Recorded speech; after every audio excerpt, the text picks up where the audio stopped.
क्या आपका भी 7वां महीना चल रहा है और आप भी चाहती हैं कि आपका जन्म लेने वाला बच्चा एकदम स्वस्थ हो, जिसके लिए आपको कुछ सावधानियां बरतनी पड़ेंगी, कुछ बातों का ध्यान रखना है। ऐसा करने से ना सिर्फ आपका बच्चा हेल्दी होगा, बल्कि आपकी नॉर्मल डिलीवरी भी बहुत ही आसानी से हो जाएगी। सो फ्रेंड्स, स्टार्ट करते हैं अपना वीडियो। सबसे पहले मैं आपको वे काम बता देती हूँ जिन्हें 7वें महीने में आपको नहीं करना चाहिए।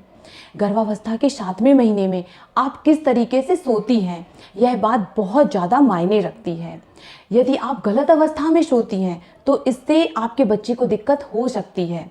इसलिए आप पूरी कोशिश करें कि अधिक से अधिक समय आप लेफ्ट हैंड साइड करवट लेकर ही सोएं।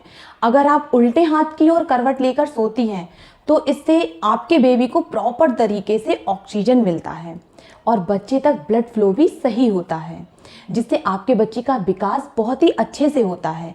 यदि आप राइट हैंड साइड करवट लेकर सोती हैं या पीठ के बल सोती हैं तो इससे शिशु को नुकसान पहुंचता है। आपका बच्चा विचलित हो सकता है, आपके बेबी तक रक्त संचार और ऑक्सीजन प्रॉपर मात्रा में नहीं पहुंच पाती। प्रेगनेंसी के समय गर्भवती महिलाओं को हमेशा लेफ्ट हैंड साइड करवट लेकर ही सोना चाहिए और यह सोने की सबसे बेहतर स्थिति भी मानी जाती है। 7वें महीने में प्रेग्नेंट महिलाओं के पेट का आकार बहुत ज़्यादा बड़ा हो जाता है। फिर ऐसी स्थिति में आपको आगे की ओर नहीं झुकना चाहिए और डॉक्टर भी आपको ऐसा करने से मना करते हैं।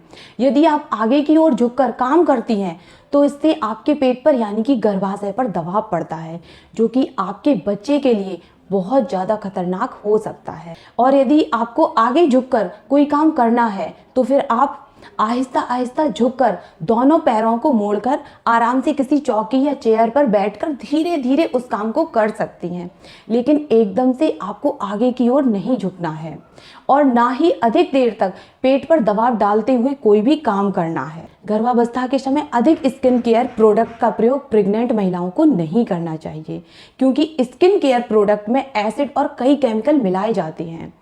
ऐसे प्रोडक्ट यदि आप यूज़ करेंगी तो ये आपके लिए हानिकारक होते हैं और इन्हें आप अपने पेट पर लगाएंगी तो इससे सबसे ज़्यादा नुकसान आपके गर्भ में पल रहे शिशु को होगा।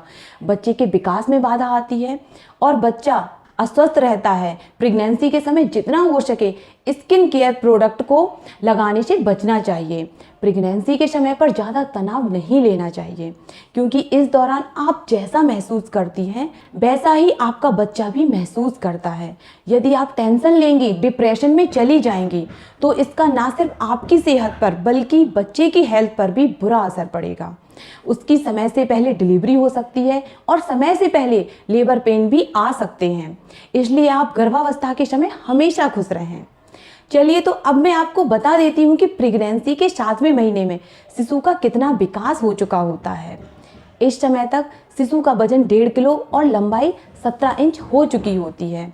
बच्चा पेट में पैर मारता है, अंगड़ाई लेने लगता है, अपनी मुट्ठी को खोल सकता है, बंद भी कर सकता है। वह अपनी पलकों को भी झपकने लगता है, आँखों को खोल सकता है। बच्चा बाहर की आवाज़ को सुनकर उस पर हरकत भी करने लगता है। इस समय तक शिशु आवाज़ के प्रति बहुत ज़्यादा संवेदनशील हो जाता है। इसके अलावा बच्चा अपनी माँ के टच को बहुत अच्छे से पहचानने लगता है।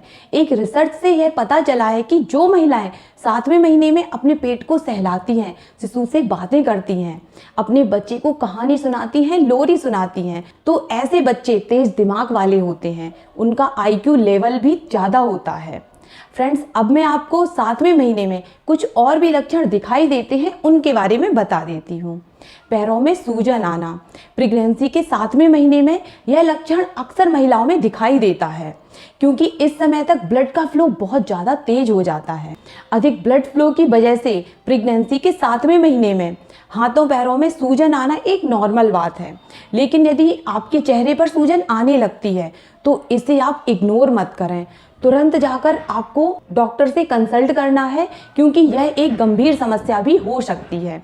इसके अलावा यदि आपके पैरों में सूजन आ रही है तो इससे बचने के लिए आप अधिक देर तक खड़ी मत रहें, क्योंकि लगातार खड़े रहने से ब्लड का फ्लो नीचे की ओर बहता है, जिससे पैरों में और अधिक सूजन हो सकती है। साथ ही जब भी आप किसी कुर्सी पर बैठें तो पैरों के नीचे कोई टेबल रख लें।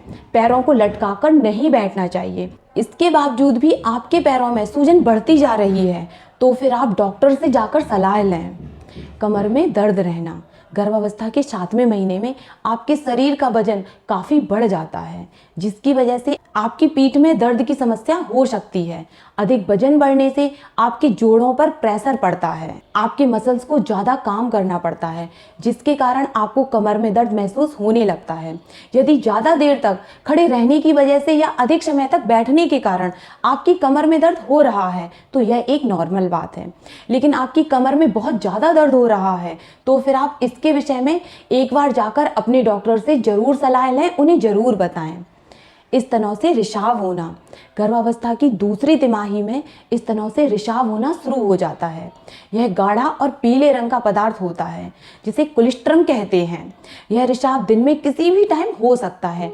जैसे जैसे डिलीवरी का समय नज़दीक आता है यह एकदम रंगहीन हो जाता है और ऐसा होना एक नॉर्मल बात है। सो फ्रेंड्स, मिलते हैं अगले वीडियो में एक और नई जानकारी के साथ। आप मेरा वीडियो लाइक कर देना, चैनल को सब्सक्राइब कर लेना। Thank you.